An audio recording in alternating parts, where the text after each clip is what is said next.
पिछले एपिसोड में हमने देखा था जब किमीमारू अपने हर एक हिस्से से नुकीली हड्डी निकालकर रॉकली को बहुत बुरी तरह से जख्मी कर देता है। तो इस हमले के बाद किमीमारू रॉकली को बेहोश देखकर नारुतो को रोकने यहाँ से जाने ही वाला था। तभी रॉकली मुश्किल से खड़ा होकर किमीमारू को बोलता है, रुक जाओ, कहाँ जा रहे हो तुम? हमारी असली लड़ाई तो अब शुरू होगी। ये बोलकर ली फुल स्पीड से उसके पास पहुंचकर किमीमारू के सीने में जोरदार किक मारता है, पर वो नुकीली हड्डी निकालकर ली के उस पैर को पूरी तरह से रोक लेता है। ये देखकर ली हैरान होकर सोचता है, नामुमकिन, उसने अपनी हड्डियों से मेरी किक को आराम से रोक लिया। तुम्हारी रफ्तार लाजवाब है, लेकिन अब मैं तुम्हें और उछलने नहीं दूंगा। किमीमारू ये बोलने के बाद वो अपनी हथेली से एक नुकीली हड्डी निकालकर उसके चेहरे पर घुसाने ही वाला था, और किमीमारू ही नहीं बल्कि दूसरी ओर तायुया और उकोन भी तीनों एक ही वक्त पर एक साथ वार करते हैं।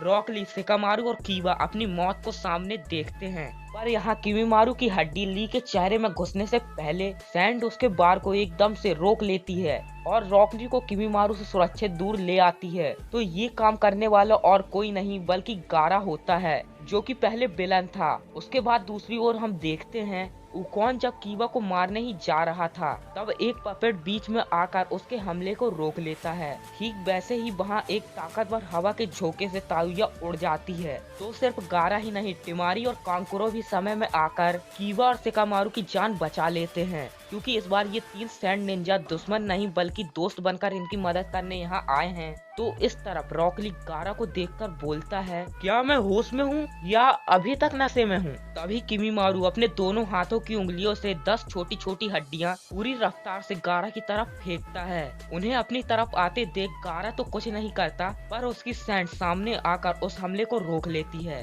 फिर गारा रॉकली को बोलता है, तुम्हें क्या हुआ? तुम काफी कमजोर दिख रहे हो। जब हम पिछले बार लड़े थे तब तुम काफी ताकतवर और फुर्तीले थे, तो फिर अब क्या हुआ? तुम्हारी मेहरबानी है सब। वैसे मुझे तुमसे कोई नाराजगी नहीं है, लेकिन तब भी मुझे तुम्हारी वजह से काफी बुरा वक्त देखना पड़ा। अच्छा, तो ऐसी बात है। वैसे तुम यहाँ क्यों आए हो? पिछली बार जो हुआ उसके बाद हमने लीफ विलेज के आगे खुद को सरेंडर कर दिया, लेकिन मैं यहाँ आया हूँ अपने दोस्त की मदद करने। तुम्हारा दोस्त? हाँ, मेरा सबसे पहला दोस्त नारुतो उजुमाकी। दूसरी ओर जहाँ पर कीवा मौजूद है, वहाँ कांकुरो अपने पपेट जिसका नाम है क्रो, उससे उकोन पर हमला करवाता है। तो सबसे पहले कांकुरो अपने चाकरा से बने धागे की मदद से क्रो को उकोन के नजदीक ले जाता है। फिर क्रो के हाथों से एक नुकीला हथियार निकलता है, जिसे उकोन आराम से डॉच कर लेता है। ये देखकर कांकुरो अपने पपेट को वापस अपने पास ले आता है। तभी कीवा उसे बोलता है, अगर तुम यहाँ हो तो तुम्हारे बाकी के दोनों साथी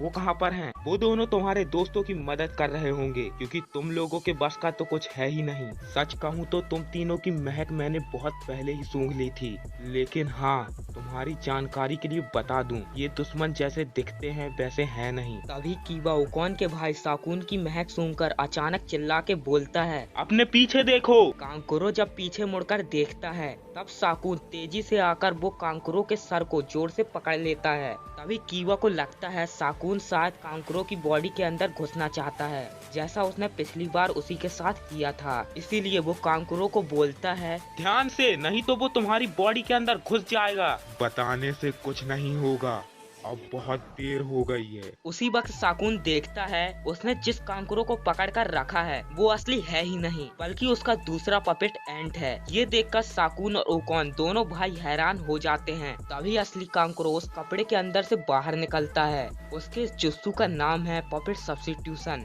उसके बाद वो अपने चाकरा से बने धागों की मदद से एंट के 6 हाथों से ब्लेड निकालकर साकुन को उसी से दबोच लेता है। ये देखकर कीवा सोचता है, मुझे इन सैंड निंजास से नफरत है, पर अब ये एक दोस्त के रूप में ये कमाल के हैं। तो इस पपेट से गले लगने के बाद साकुन की हालत बदतर हो जाती है। तो उसे खत्म करने के बाद कांकुरो अपने एंड से अब उकोन पर हमला करवाता है। तो ये देखकर वो तेजी से साकुन के पास आकर उसे वापस अपने शरीर में मिला लेता है, क्योंकि साकुन तो अब लड़ नहीं सकता। कांकुरो अपने पुराने पपेट क्रो से उकोन पर सैंड बॉम्ब और कुनाई छोड़ता है। उकोन उनसे बचने के लिए जब बैक फ्लिप समरसॉल्ट मारकर पीछे की ओर आता है, तो वहाँ पर मौजूद कांकुरो का वो दूसरा पपेट एंट का पेट खुल जाता है और दोनों भाई गलती से उसी के अंदर घुस जाते हैं। तो उनके अंदर जाते ही पेट ऑटोमेटिक पूरी तरह से लॉक हो जाता है। अब दोनों भाई एंट के अंदर फंस चुके हैं। फिर वो चिल्लाकर बोलते हैं, हे बेवकूफ, बाहर निकालो हमें। माफ करना दोस्तों,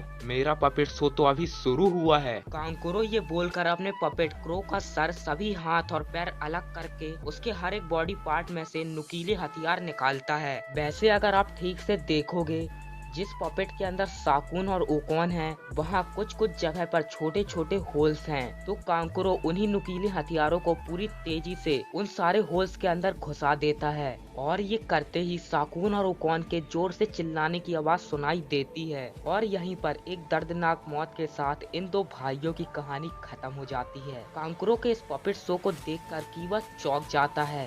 वैसे जब इस ओरताविया एक जबरदस्त हवा का झोंका लगने से वो उड़ जाती है, तब वो किसी भी तरह से एक पेड़ के सहारे खुद को रोक लेती है। तब हम देखते हैं ये ताकतवर विंड स्टाइल हमला करने वाली और कोई नहीं बल्कि सैंड निंजास की तीसरी मेंबर टिमारी होती है। तो उसे देखकर शिकामारू को बहुत अजीब लगता है। वो टिमारी से पूछता है, मैंने सुना था विलेज पर हमला करने के बाद तुम धोखेबाजों ने हमारे आगे सरेंडर कर दिया था। हमने अपनी मर्जी से तुम्हारे विलेज पर हमला नहीं किया था। हम बस लॉर्ड काजे कागे का आदेश मान रहे थे और हम अभी भी वही कर रहे हैं। मैं समझ गया, तो इनको फिफ्थ होकागे ने हमारी मदद करने के लिए भेजा है। अब तुम पीछे रहो और इस लड़की को मुझे संभालने दो। टिमारी ये बोलकर अपने पंखे से ताकतवर विंड स्टाइल जुस्सू से तायुया पर हमला करती है। तो इसके बाद हम देखते हैं टिमारी के एक ही बार से इस इलाके के सारे पेड़ कट जाते हैं और तायुया के ऊपर उन पेड़ों के गिरने से उसकी मौत हो जाती है। मतलब टिमारी बहुत ज्यादा यूजफुल है। और यहीं पर इस एपिसोड की एक्सप्लेनेशन खत्म होती है। अगर आपको ये वीडियो पसंद आया तो प्लीज लाइक करके एक प्यारा सा कमेंट कर दीजिए और अगर आप हमारे चैनल पर नए हो तो उसे सब्सक्राइब करके उस बेल आइकन को ऑल पे प्रेस कर दीजिए। तो अपना ध्यान रखना, मिलते हैं 2 दिन बाद नेक्स्ट वीडियो में। तब तक के लिए टाटा, गुड बाय।